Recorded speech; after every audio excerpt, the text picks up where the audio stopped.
جس نے پہلی دفعہ کیا نا اس نے سائنسدانوں سے پوچھ کے نہیں کیا، اپنی قدرت سے 9 مہینے میں ماں کے پیٹ میں منی کا قطرہ، ایک اسپم جاتا ہے ماں کے پیٹ میں، اس میں 9 مہینے کے اندر اس پانی میں آنکھ، ناک، کان، دل، دماغ، جگر، گردے، پھیپھڑے، کلیجی بنتی ہے، پورا انسان بن کے باہر نکلتا ہے۔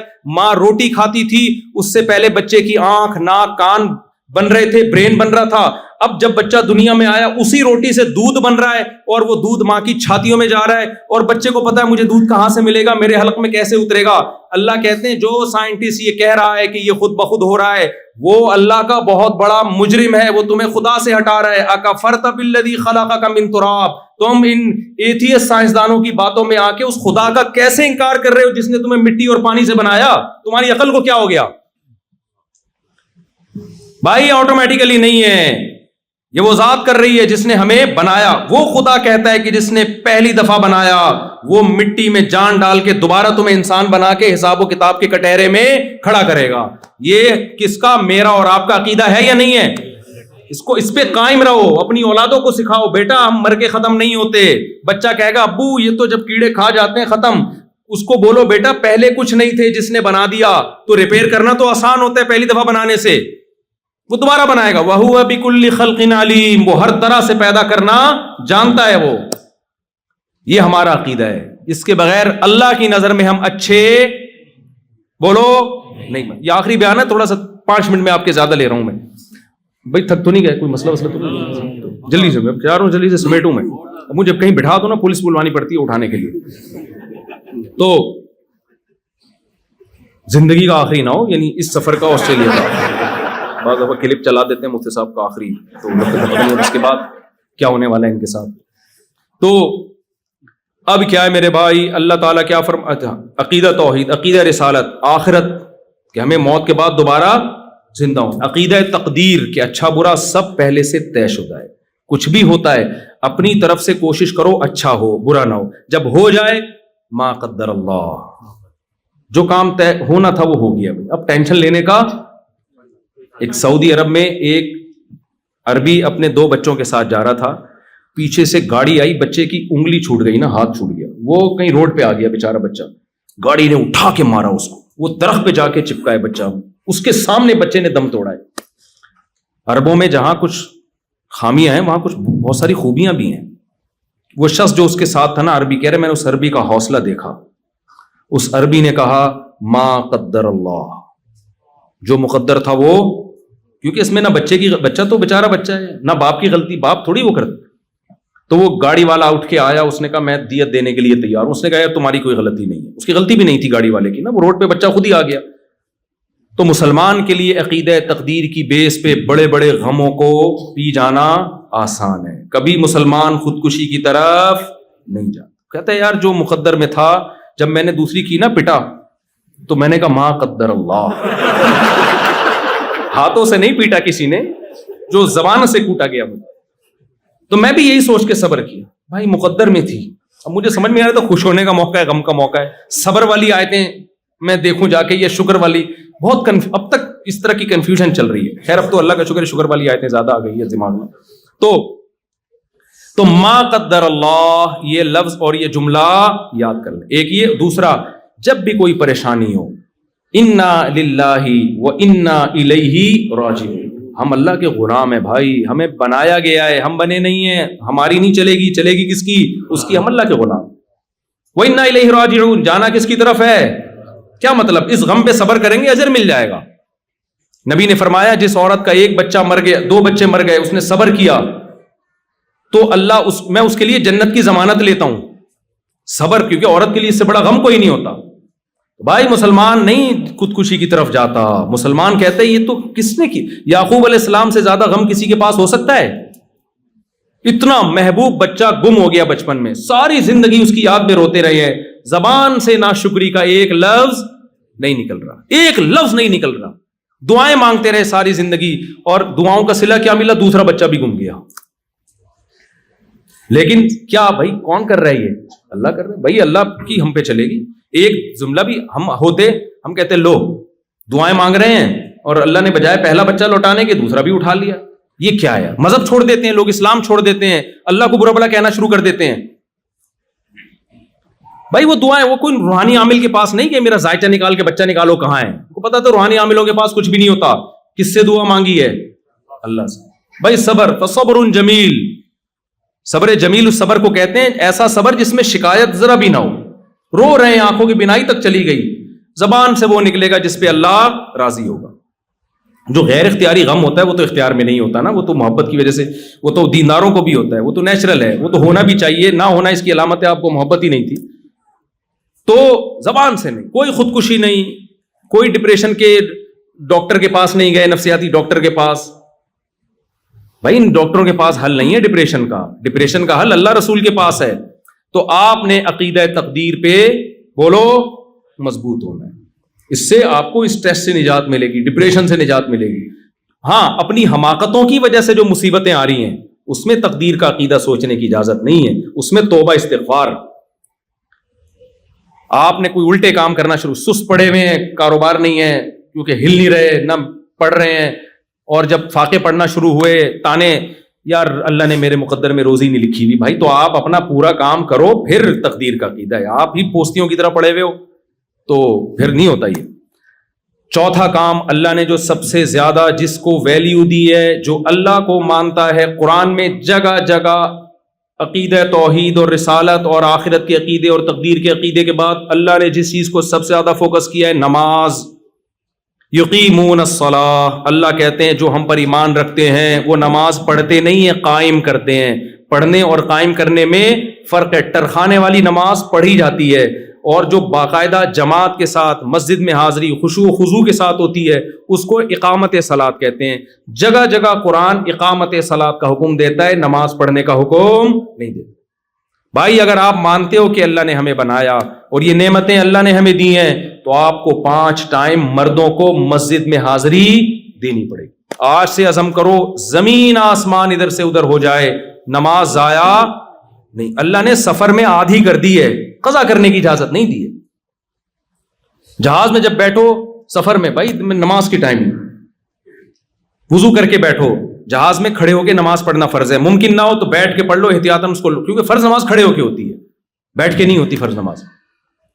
تو اب پڑھنے نہیں دیتے جہاز میں تو مجبوری ہے، قضا ہو رہی ہے تو پھر بیٹھ کے پڑھ لو. بہتر یہ ہے کہ اس کو پھر بعد میں لوٹا لو اس کو، لیکن قضا نہیں ہونے دینا کسی قیمت پہ. سمجھ میں آ رہی ہے بات؟ بعض علماء کہتے ہیں بہتر نہیں ہے، واجب ہے، اس کو لوٹانا پڑے گا آپ کو. خیر ابھی میں اس فقہی مسئلے کی بحث میں نہیں جاتا. تو کسی اگر نماز چھوڑنے کی اسلام میں کوئی گنجائش ہوتی تو میدان جنگ میں جب دشمن سے مقابلہ ہو رہا ہے، سفر بھی ہے جنگ بھی ہے، وہاں اللہ کہتے معاف ہے. نہ، اللہ نے کہا نہیں. وَإِذَا كُنْتَ فِيهِمْ فَأَقَمْتَ لَهُمُ الصَّلَاةَ، اے نبی جب آپ ان میں موجود ہوں اور نماز کا ٹائم ہو جائے تو اس طرح سے نماز پڑھو. پورا طریقہ اللہ نے بتایا. پھر اللہ نے کہا اگر اتنا خوف ہے کہ گھوڑے سے اتر کے تم نے نیت باندھی تو تمہیں خوف ہے دشمن قتل کر دے گا، مجبوری میں پھر گھوڑے پہ بیٹھ کے نماز پڑھ لو، رخ قبلے کی طرف ہو. اللہ نے کہا اگر قبلے کی طرف رخ کر کے بھی خطرہ ہے کہ دشمن مار دے گا تو جہاں بھی رخ ہے، اَيْنَمَا تُوَلُّوا فَثَمَّ وَجْهُ اللَّهِ، جہاں رخ کرو گے وہاں اللہ ہے، تو تم وہیں جہاں بھی رخو وہیں منہ کر کے نماز پڑھ لو. اے اللہ تو ہمیں اتنی ٹینشن کیوں دے رہا ہے؟ سوال پیدا ہوتا ہے. جنگ کے بعد پڑھ لیں گے آرام سے. اللہ نے اگلی آیت میں فرمایا ان الصلاۃ کانت علی المؤمنین کتابا موقوتا. دیکھو اصل بات یہ میدان جنگ میں نماز کا حکم اس لیے دے رہے ہیں کہ صرف مسلمانوں پہ صرف نماز فرض نہیں ہے، مقررہ اوقات پہ فرض ہے. ٹائم چلا گیا تو نماز چلی گئی. لوگ آخر میں شام کو آ کے ساری نمازیں پڑھ رہے ہوتے ہیں. ایسا نہیں ہوتا بھائی، ہر نماز کا اپنا ایک بولو ٹائم، تو آپ اس ٹائم کی پابندی کرو. خواتین گھر میں نماز کا اہتمام کریں. جمعے میں الحمدللہ یہاں خواتین آتی ہیں نماز پڑھنے، جمعے میں مسجد میں آئے تاکہ مسجد سے ان کا رشتہ بولو نا مضبوط رہے. یہاں اگر خواتین مسجدوں میں نہیں آئیں تو ان کا رشتہ مسجد سے ٹوٹ جائے گا. اور عورت گھر میں بچوں کی تربیت کرتی ہے. آج کل تربیت اباؤں کے کنٹرول میں بہت کم ہے، ماؤں کا کنٹرول زیادہ ہے. ماں پردے دار ہوگی بچی پردہ کرے گی، ماں پردہ نہیں کرے گی بچیاں پردہ نہیں، وہ باپ کو بیوقوف سمجھنا شروع کر دیتی ہیں. تو خواتین کو اگر مسجد سے نہیں جوڑیں گے تو بڑا مسئلہ خراب ہو جائے گا. آگے جلدی ہے جلدی پکڑائی میں پتہ نہیں دوبارہ کب آئیں آپ لوگ. اور نماز قائم کرنا. چوتھی چیز اللہ نے چوتھے نمبر پہ جو سب سے زیادہ ویلیو دی ہے نا وہ زکوٰۃ اور صدقات و خیرات. مسلمان کنجوس بولو نہیں ہوتا، کسی کا حق نہیں دباتا، ایک درہم کسی کا لے کے مرتا نہیں ہے. نبی جس نے پیسہ کسی کا لیا ہو نا اس کے نماز جنازہ نہیں پڑھاتے تھے. جس کا کسی پہ قرضہ ہونا، سوچو یار کیا سزا ہے یہ کہ پیغمبر نماز پڑھانے سے انکار کر، جب تک کوئی ذمہ داری نہیں لیتا کہ اس کا قرضہ میں ادا کروں گا۔ آپ نے فرمایا شہید کا ہر گناہ معاف ہوتا ہے، قرضہ معاف بولو نہیں۔ کتنا بڑا جرم ہے یار۔ اور ان ملکوں میں آپ کو یہاں کے جو انگریز ہیں، گورے ہیں، ان سے زیادہ مالی معاملات میں ایک نمبری دکھانی ہے، کیونکہ یہ لوگ ایک نمبر بنتے ہیں گورنمنٹ کے لا کی وجہ سے۔ یہ ٹیکس ٹائم پہ ادا کرتے ہیں کیونکہ حکومت کا لا ہے۔ آپ جو ٹیکس ٹائم پہ ادا کرو گے صرف حکومت کا لا نہیں ہے، بلکہ آپ کا ایگریمنٹ ہے گورنمنٹ سے، اور قرآن کہتا ہے جو ہم پر ایمان لاتے ہیں وہ معاہدوں اور ایگریمنٹ کو توڑتے نہیں ہیں۔ لِكُلِّ غَادِرٍ لِوَاءٌ يَوْمَ الْقِيَامَةِ، فرمایا جو معاہدہ کر کے توڑے گا قیامت میں ایک جھنڈا اس کے ہاتھ میں ہوگا، اس کو پکڑایا جائے گا تاکہ ساری دنیا کو پتا چلے یہ معاہدہ توڑنے والا آدمی ہے۔ حساب و کتاب سے پہلے نا ایک علامت لگا دی جائے گی، یہ جھنڈا پکڑ، یہ سارے غداروں کے ہاتھ میں جھنڈا ہے جو معاہدہ کر کے توڑتے تھے۔ اگر معاہدہ توڑنے کی کوئی گنجائش ہوتی، لوگ یہاں آتے ہیں معاہدے توڑ رہے ہوتے ہیں۔ دیکھو نبی صلی اللہ علیہ وسلم کے غیر مسلم سے معاہدہ ہوا مشرکین مکہ سے کہ یہاں سے کوئی کافر ہو کے وہاں جائے گا تم واپس نہیں کرو گے، وہاں سے کوئی مسلمان ہو کے ادھر آئے گا ہم فوراً واپس کر دیں گے۔ یہ معاہدہ مسلمانوں کے فیور میں نہیں تھا، لیکن ہو گیا نا معاہدہ۔ ادھر سے حضرت ابو جندل اسلام قبول کر کے ادھر آئے، ہاتھوں میں بیڑیاں ہیں کیونکہ ان پہ ظلم ہو رہا تھا، بھاگ کے آئے تھے، فرار ہو کے آئے۔ مشرکین نے کہا آپ کے ایگریمنٹ ہوا ہے، وہاں سے جو آئے گا آپ واپس کریں گے۔ ابو جندل نے عرض کیا یا رسول اللہ مجھے ان کافروں کے حوالے کر رہے ہیں تو مجھے مار دیں گے۔ آپ خاموش ہیں اور پکڑ کے ان کے حوالے کیوں؟ معاہدہ، مسلمان معاہدوں، والذین ہم لاماناتہم وعہدہم راعون، اللہ کہتے ہیں جو ہم پر ایمان رکھتے ہیں وہ امانت میں خیانت نہیں کرتے اور وہ معاہدوں میں خلاف ورزی نہیں کرتے۔ 1 کھرب روپے بھی کوئی آپ کے پاس رکھوا دے اس کو اطمینان ہونا چاہیے کہ 1 روپیہ بھی اس سے نہیں نکالے گا۔ یہ اس کو کہتے ہیں 1 نمبر۔ سمجھتے ہو کہ نہیں سمجھتے؟ دیکھو ہمارے نبی صلی اللہ علیہ وسلم نے جب پہلی مرتبہ نبوت کا دعویٰ کیا تو آپ کے پاس 2 عمل تھے۔ ایک آپ کا کیریکٹر کہ آپ نے کبھی جھوٹ نہیں بولا، آپ نے کبھی امانت میں خیانت نہیں کی، اور آپ نے کبھی کسی سے کیا ہوا ایگریمنٹ نہیں توڑا۔ یہ 3 عمل آپ کے پاس تھے۔ اور ایک عمل تھا آپ کی غار حرا کی عبادت۔ یہ بھی تھا کہ نہیں تھا؟ مشرکین کے پاس جب آپ نے نبوت کا اعلان کیا تو غار حرا کی عبادت کو پیش نہیں کیا۔ آپ نے فرمایا بتاؤ کیا تم نے مجھ سے کبھی جھوٹ سنا؟ انہوں نے کہا نہیں۔ یعنی آپ نے یہ ثابت کیا کہ میں صادق بھی ہوں اور امین بھی۔ اسی کو کیریکٹر کہتے ہیں نا یار، کیریکٹر لیس آدمی نہیں ہے، قابل اعتماد ہے، یعنی جھوٹ نہیں بولے گا اور 2 نمبری نہیں کرے گا۔ تو نبی نے اپنے کیریکٹر کو پیش کیا ہے۔ آپ جب یہاں غیر مسلم کے سامنے اسلام رکھو گے وہ آپ کے رمضان کو، آپ کے روزوں کو، آپ کی نماز، آپ کے حج عمرے کو نہیں دیکھے گا، وہ آپ کے کیریکٹر کو دیکھے گا کہ مالی لین دین میں کیسا ہے، لالچی تو نہیں ہے، ٹوپیاں کرانا تو نہیں جانتا، جھوٹ تو نہیں بولتا، معاہدوں کی خلاف ورزی تو نہیں کرتا۔ اگر اس میں آپ 1 نمبر ہوگے تو پھر آپ کی وہ حج اور نماز والی دعوت کو سنے گا۔ اس میں اگر آپ 1 نمبر نہیں ہیں تو پھر وہ آپ کی دعوت سننے کے لیے تیار نہیں ہوگا۔ کھوپڑی شریف میں بات آ رہی ہے کہ نہیں آ رہی ہے؟ قرآن نے عیسائیوں کی تعریف کی، یہودیوں کی بھی، کچھ یہودی عیسائیوں کی قرآن نے تعریف کی ہے۔ کیسے تعریف کی؟ وہاں بھی اللہ نے ان کے کریکٹر کی مثال دی ہے۔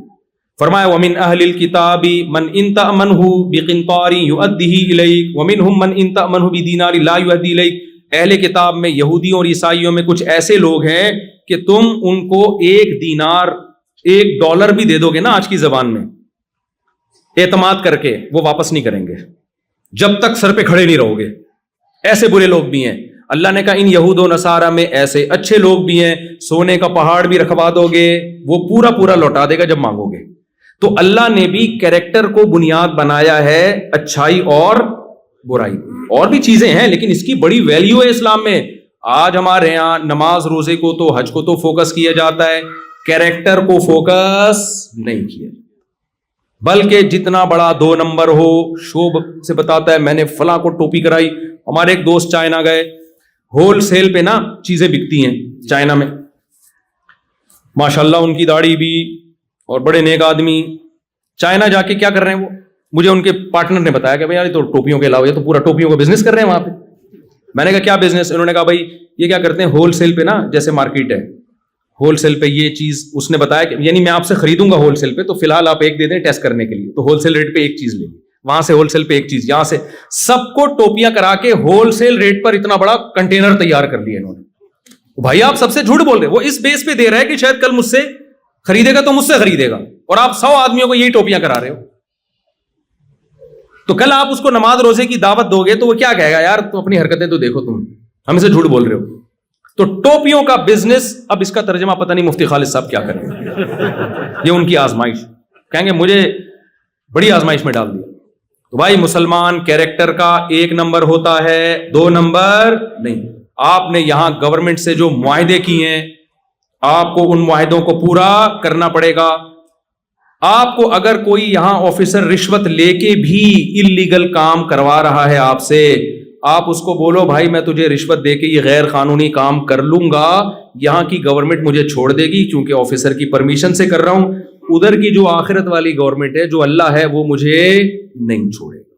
اس لیے کائنڈلی یہ میرے مذہب کا حصہ ہے, میں کسی کے ساتھ ظلم اور ناجائز بولو نہیں کر سکتا. سمجھ میں آ رہی ہے بات؟ اس لیے آپ ٹائم پہ ٹیکس دے دیا کرو, آپ کا امیج گورنمنٹ کی نظر میں اچھا جائے گا کہ انڈیا, بنگلہ دیش اور پاکستان سے جو مسلمان آتے ہیں انہوں نے ہم سے معاہدہ کیا تھا جب انہوں نے نیشنلٹی کے لیے یا رہنے کے لیے اپلائی کیا تھا, تو اس میں ان سے کچھ فارم پہ سائن لیے گئے تھے فری پھوکٹ میں, یہاں داخلہ یہ کسی کو اس بیس پہ یہاں انہوں نے گھسنے دیا کہ آپ کی جو آسٹریلیا کا وزیر اعظم ہے آپ کے خالو ہیں, وہ یہ میرے خالو ہیں اس لیے میں یہاں اس سلسلے میں آنا چاہتا ہوں. صحیح ہے نا؟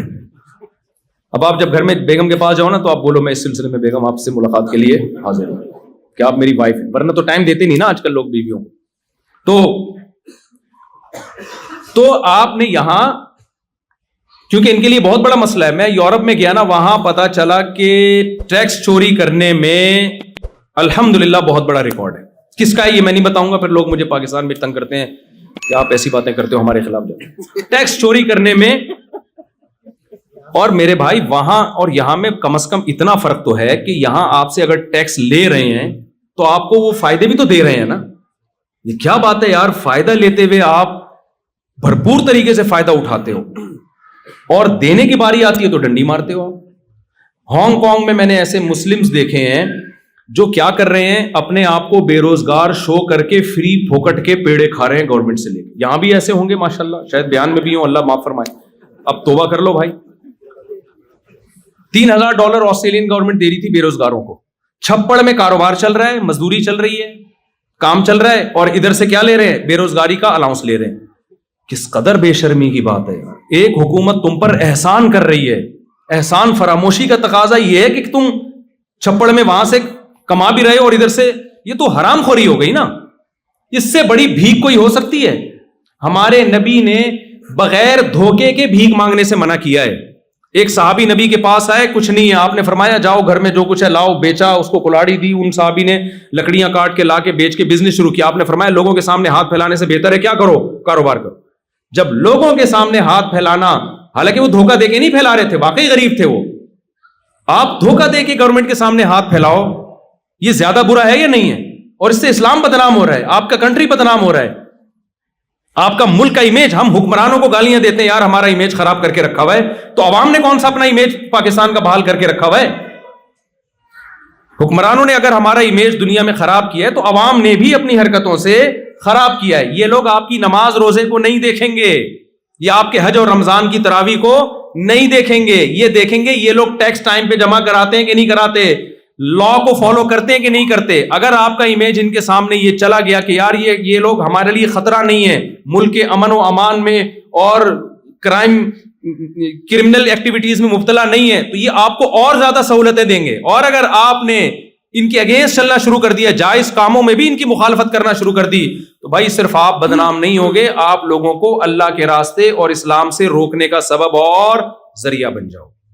تو اس لیے معاہدوں کی خلاف ورزی بولو مت کرو.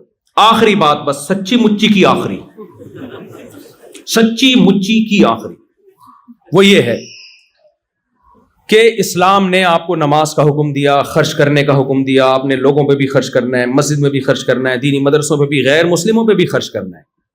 آپ کو کوئی ضرورت مند, کل مجھے کسی نے بتایا, عالم ہے وہ, علماء عالم تو نہیں, علماء کے ساتھ بیٹھتے ہیں, ایک گورے کو ضرورت تھی, کہتے میں نے اتنا خرچ کیا اس کے اوپر, وہ بڑا حیران ہو رہا تھا. بھائی ہر ایک پہ خرچ کرو, انسان پہ خرچ کرو, آپ مسلمان کنجوس نہیں ہوتا. اور ایک آخری بات کہ دیکھو اسلام میں اور جو غیر مسلم اور مسلم میں ایک بڑا فرق پتہ ہے کیا ہے؟ اسلام یہ چاہتا ہے کہ آپ کے ریلیشن ہو, جبکہ جو غیر مسلم ہے نا وہ انفرادی زندگی کی طرف جا رہے ہیں, انڈیویجول لائف ہونی چاہیے ہر ایک کی.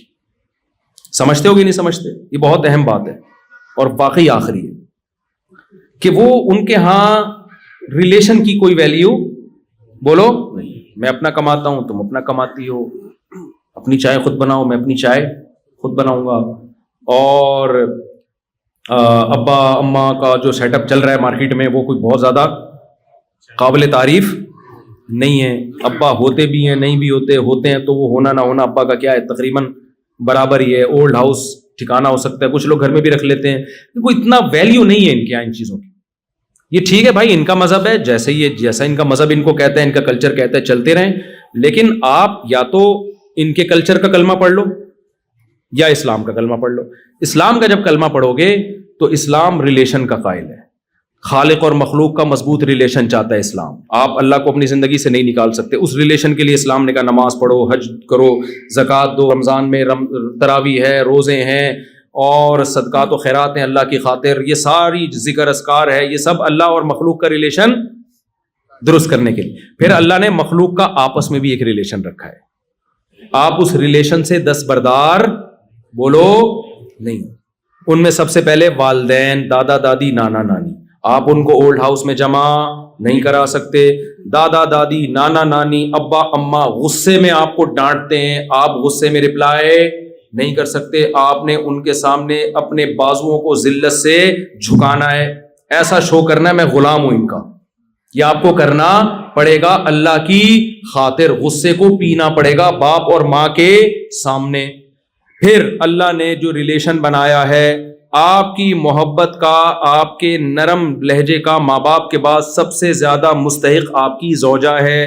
نبی صلی اللہ علیہ وسلم نے فرمایا تم میں سب سے اچھے اخلاق اس کے سمجھے جائیں گے جو ایئر ہوسٹس ہے, نہ اس کے جو اپنی زوجہ کے ساتھ نرم لہجے میں بات کرتا ہے. اور عورت کے لیے اللہ نے شوہر کا حق بہت بڑا بنایا. ابھی کچھ دن پہلے خاتون کا فون آیا کہ ایکچولی میں اپنے ہسبینڈ سے ملک کا نام نہیں لینا چاہیے, وہ سمجھ جائیں گے میری بات ہو رہی ہے, آدھا تو نکل ہی گیا, نکال ہی دیتا ہوں. کینیڈا سے فون آیا, ٹھیک ہے نا. تو انہوں نے کہا کہ ایکچولی میں اپنے ہسبینڈ کے ساتھ نہیں رہنا چاہتی, وہ وجہ. میں نے کہا کوئی وہ کورٹ سے خلا لے رہی, میں نے کہا کورٹ کا خلا اسلام کے اعتبار سے صحیح نہیں ہے. اگر واقعی ظلم ہو رہا ہے تو پھر بتائیں. آپ کہہ رہی نہیں ظلم تو نہیں ہو رہا, میرا خرچہ بھی اٹھاتے ہیں اور کوئی ایسا مسئلہ نہیں ہے, لیکن ایکچولی میں نہیں رہنا چاہتی, 4-5 بچے بھی ہو گئے, میں نہیں رہنا چاہتی. میں نے کہا بھائی آپ نہیں لے سکتی, کیونکہ طلاق کا اختیار اللہ نے اسلام میں کس کو دیا ہے؟ مرد کو دیا ہے. وہ ڈیورس دے گا تو طلاق ہوگی, ادروائز آپ کے پاس یہ رائٹ نہیں ہے. خواتین بہت غصہ کرتی ہیں اس بات پہ, حالانکہ اس میں عورت کا فائدہ ہے, کیونکہ اگر عورت کے پاس ڈیورس کا حق ہو تو پھر مرد اس پہ خرچ ہی نہیں کرے گا نا, وہ کہے گا یار کسی بھی وقت چھوڑ کے جا سکتی ہے. خیر یہاں کا لا کیا ہے, وہ یہاں کا لا ہے, لیکن اسلام کی میں بات کر رہا ہوں. اسلام یہ کہتا ہے کہ ڈیورس کا حق کس کے پاس ہے؟ مرد کے پاس ہے. تو میں نے کہا آپ کینیڈا کی گورنمنٹ سے آپ خلا لے لیں, وہاں کی گورنمنٹ کے حساب سے وہ خلا معتبر ہوگا, لیکن اکارڈنگ ٹو اسلام وہ معتبر نہیں ہوگا. پھر انہوں نے ایک مثال دی, دیکھیں جب ہم کسی کمپنی کو جوائن کرتے ہیں, یہ میں آپ کو بتا رہا ہوں آج کل جو سیکولر ذہنیت بن رہی ہے اور اسلام میں کیا فرق. ایکچولی ہم جب کسی کمپنی کو جوائن کرتے ہیں تو ہم اپنی مرضی سے آتے ہیں, پھر ہم جب چھوڑنا چاہتے ہیں تو ہمارا ایگریمنٹ ہوتا ہے, تو ہم جب چاہیں چھوڑ دیں اس کو. تو یہ شادی بھی تو ایک کانٹیکٹ ہے نا, ایگریمنٹ ہے نا, کہ ہم دونوں اکٹھے لائف گزاریں گے, ہمارے غم اور خوشیوں میں شریک ہوں گے. تو اب میں اس کانٹریکٹ کو ختم کرنا چاہتی ہوں, تو اس میں کیا خرابی ہے؟ میں نے کہا دیکھیں آپ کا جو میاں ہے وہ کمپنی نہیں ہے, وہ کوئی نیسلے کی کمپنی بولو یا شنگریلا کمپنی نہیں, وہ میاں ہے, وہ کہ کانٹریکٹ ہوا تھا, جب کانٹریکٹ ختم کر, میاں بھی جب چھوڑنا چاہتا ہے نا تو اس کے لیے بھی ایک طریقہ رکھا ہے. ایک طلاق ہے, پھر دوسری ہے, اور اگلے طہر میں ہے, اسی وقت نہیں دینی. اور اس میں بھی پہلے اللہ نے کہا کہ خاندانوں کو بٹھاؤ, جوڑ کی کوشش کرو, وہ بھی ناکام ہوتی ہے.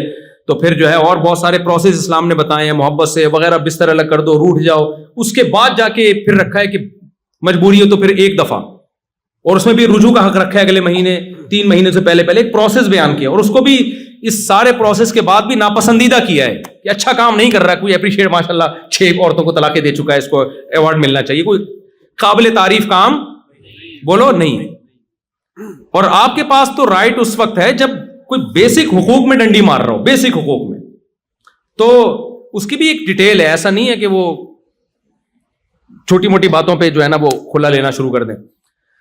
تو میں نے کہا آپ اپنے میاں کو کمپنی سمجھ رہی ہیں, یہ نیسلے کی کمپنی بولو بھائی یہ میاں ہے, اس کا ریلیشن ہے, اس کو راضی کریں گی تو جنت میں جائیں گی, یہ ناراض ہوگا تو جنت نہیں ملے گی. تو آج ریلیشن کیا ہو رہے ہیں, ختم, میری مرضی جب میں, کیونکہ ریلیشن کو توڑنے کے لیے قربانی نہیں دینی پڑتی, جوڑنے کے لیے قربانی دینی پڑتی ہے.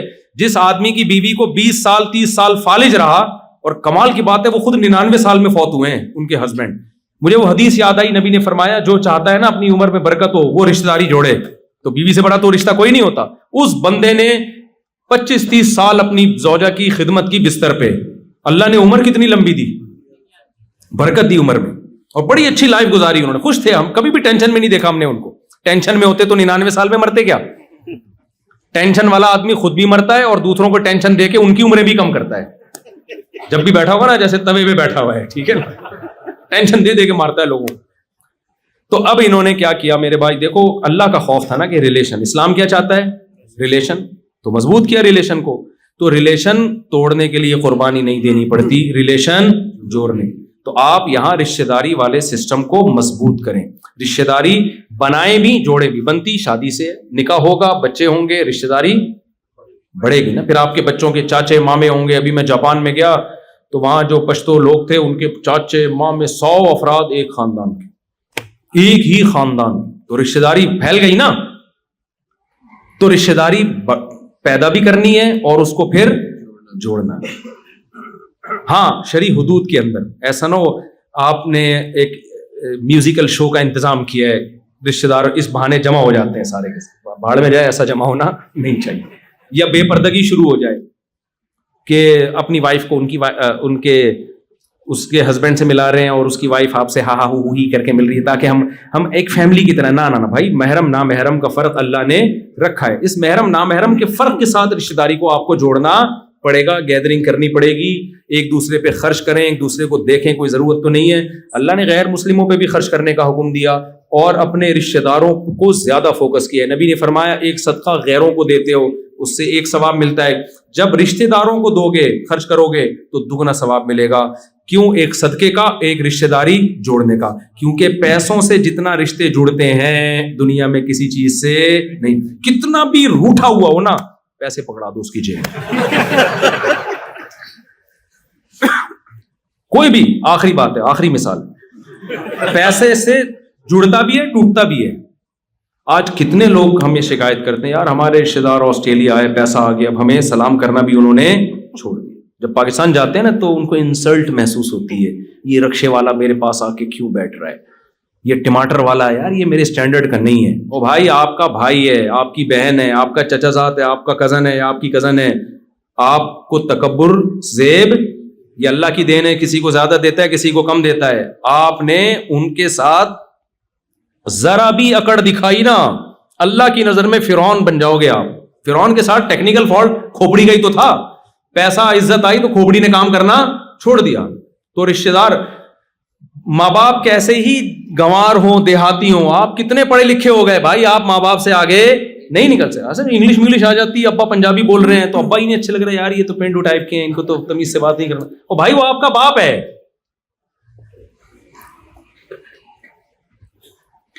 آپ کو اسی کے قدموں میں, جاہل باپ کے جاہل ماں کے قدموں میں ہی جنت تلاش کرنی پڑے گی, آپ اس سے آگے نہیں نکل سکتے. آپ کا بھائی ہے, آپ کی بہن ہے, آپ کے رشتہ دار ہیں. نبی نے فرمایا رشتہ داری توڑنے والا جنت میں نہیں جا سکتا. تو آپ کو ریلیشن کو جوڑنا پڑے گا, پیسوں کے ذریعے بھی, اخلاق کے ذریعے بھی. نبی نے فرمایا رشتہ داری جوڑنے والا وہ نہیں ہے کہ وہ تم سے جڑے تم بھی جڑو, یہ تو سب کر لیتے ہیں. فرمایا جو ٹوٹ رہا ہے اس کو بھی جوڑنے کی کوشش کرو. کس کی خاطر؟ اللہ کی خاطر. اصل میں یہ جو ماں باپ کا تذکرہ آتا ہے نا، تھوڑا سا میں تھوڑا کنٹرول سے باہر ہو جاتا ہوں.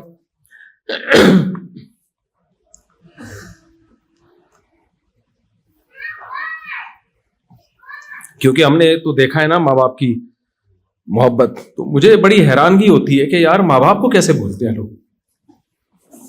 یعنی والدین سے زیادہ تو کوئی تصور، کوئی محبت کی مثال دی نہیں جا سکتی، کوئی مثال نہیں دی جا سکتی. اس کو آ کے کیسے بھولتے ہیں یار. میں تو یعنی بہت حیرانگی ہوتی ہے کہ ماں باپ کو کیسے بھول جاتے ہیں. ابھی کچھ دن پہلے کسی نے بتایا کہ کوئی خاتون اپنے ماں کو ڈانٹ رہی تھی. اس بیچاری سے امیگریشن میں کوئی اس کو نہیں آ رہا ہوگا بورڈنگ کارڈ کیسے لگایا جاتا ہے، پڑھی لکھی نہیں ہے، تو اس کو سنا رہی ہے، گھنٹے سے سمجھا رہی ہوں. تو یار یہ تم پڑھے لکھ گئے ہو، وہ تھوڑی پڑھے لکھے ہیں. ایک باپ نے، بوڑھے باپ نے اپنے بیٹے سے پوچھا بڑھاپے میں نا، کیونکہ آج کل اولادوں کے پاس، بوڑھے ماں باپ کے پاس بیٹھنے کا ٹائم نہیں. کہتے اتنی دیر میں ہم لائف کو انجوائے کر لیتے، ان کی بڑھاپے میں انسان کی عقل صحیح کام نہیں کرتی ہے. تو ایک بوڑھے باپ نے اپنے بچے سے پوچھا بیٹا یہ کیا؟ کوا بیٹھا ہوا تھا. بیٹے نے کہا کوا ہے.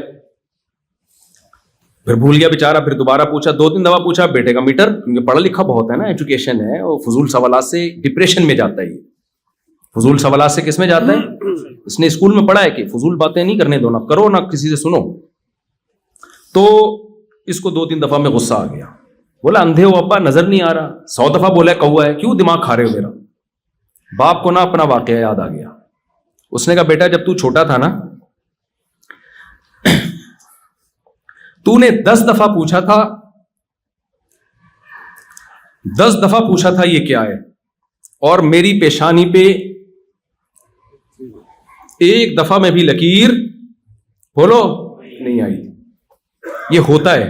کتنا تنگ کرتے ہیں بچے ماں باپ کو. کیا ماں باپ عیدی سینٹر میں جمع کرا دیتے ہیں ان کو؟ وہ بھی تو کر سکتے تھے یار. یہ بہت تنگ کر رہا ہے. بیمار ہوتے ہیں بچے، سال سال تک بیمار رہتے ہیں، چیخنا چلانا، رات کو سونے نہیں دے رہے. کبھی ماں کو خیال آیا کہ عیدی سینٹر میں جمع کرا دوں؟ آپ کو کیسے خیال آتا ہے کہ بوڑھا ہو گیا تو اولڈ ہاؤس میں جمع کرا دوں اس کو میں؟ یہ کیسے خیال آ سکتا ہے بھائی آپ کو؟ وہ چیخ رہے تو آپ بھی چیخنا شروع کر دو اس کے سامنے. تو یہ اللہ کا حق ہے بھائی. یہ کس کا حق ہے؟ ماں باپ کی خدمت کرنا ماں باپ کا حق نہیں ہے. کس کا حق ہے؟ یہ اللہ کے کہنے پر ہم کر رہے ہوتے ہیں. اللہ نے آرڈر دیا ہے ہمیں. عیسیٰ ابن مریم ماں کی گود میں تھے جب اللہ نے بولنا سکھایا. تو ماں کی گود میں جب بول رہے ہیں نا کہ میں بغیر باپ کے ہوں، میں ولد الزنا نہیں ہوں، مجھے کس نے پیدا کیا؟ اللہ نے. اسی وقت کہہ رہے ہیں کہ مجھے اللہ نے حکم دیا ہے کہ نماز قائم کروں، زکات دوں، وبرم بوالدتی، میں پیغمبر بنوں گا، اور ایسا پیغمبر جو قرب قیامت میں نازل ہو کر مسلم امت کی قیادت کروں گا. لیکن مجھے حکم دیا ہے کہ میں اپنی ماں کے ساتھ اچھا سلوک کروں. اتنے بڑے پیغمبر کو اللہ ماں کی گود میں بتا رہا ہے کہ بڑے ہو کر اپنا مقام دیکھ کر اپنی ماں کو تمہیں بھولنے کی اجازت بولو نہیں ہے. تو بھائی یہ بہت بڑا حق ہے، اس کو آپ ہلکا نہ سمجھیں. یہاں نسلیں بڑی بدتمیز ہو رہی ہیں آج کل کی. جن گھروں میں ماں باپ کا احترام ہے نا، وہ پتہ ہے وہ ماں باپ ہیں جنہوں نے اپنے باپ اور ماں کی حیثیت ہی ختم کر دی ہے. وہ اولاد کے سامنے جھک گئے ہیں. ان گھروں میں ماں باپ کی چلتی ہے، یعنی ماں باپ کے ساتھ اچھا سلوک ہے. کیونکہ باپ اپنے آپ کو باپ سمجھتا ہی نہیں ہے. اس نے کمپرومائز کر لیا، بھائی یہ بیٹا ہے، کسی بھی وقت اس کا میٹر گھوم سکتا ہے. میرے پاس کیس آتے ہیں نا کراچی میں، تو باپ بگڑا، بیٹا بگڑا ہوا ہے تو باپ بیٹے کو لے کر آتا ہے کہ یہ بگڑا ہوا ہے. بیٹا اتنی اونچی آواز سے بات کر رہا ہوتا ہے نا، اور باپ بڑے نرم لہجے میں. باپ کو ڈر ہوتا ہے اگر میں نے تھوڑا اونچی آواز سے بات کی، یہی مفتی صاحب کے سامنے مجھے سنا دے گا. پھر بیٹا بتا رہا تھا میرا باپ یہ ہے، میرا باپ یوں ہے. مجھے لگتا ہے کہ یار تو اپنے اسٹائل سے بتا رہا ہے کہ باپ تو ہے اور اولاد تو نے اس کو بنا کے رکھا ہوا ہے. تو بھائی اللہ کے بعد سب سے بڑا حق کس کا اللہ نے دیا ہے؟ اولڈ ہاؤس میں نہیں جمع کراؤ، ان کی خدمت کرو، ان کے پاؤں میں جنت تلاش کرو. تو اسلام کا حکم نماز ہے، شراب سے بچنا، زنا سے بچنا، روزہ رکھنا، حج کرنا، اللہ سے ریلیشن. اس کے بعد اللہ نے کس سے ریلیشن بتایا ہے؟ مخلوق سے. تو آپ نے ریلیشن بنانے بھی ہیں اور ریلیشن کو آپس میں جوڑنا بھی. جو کچھ کہا سنا، اللہ ہم سب کو اس پر عمل کی توفیق عطا فرمائے.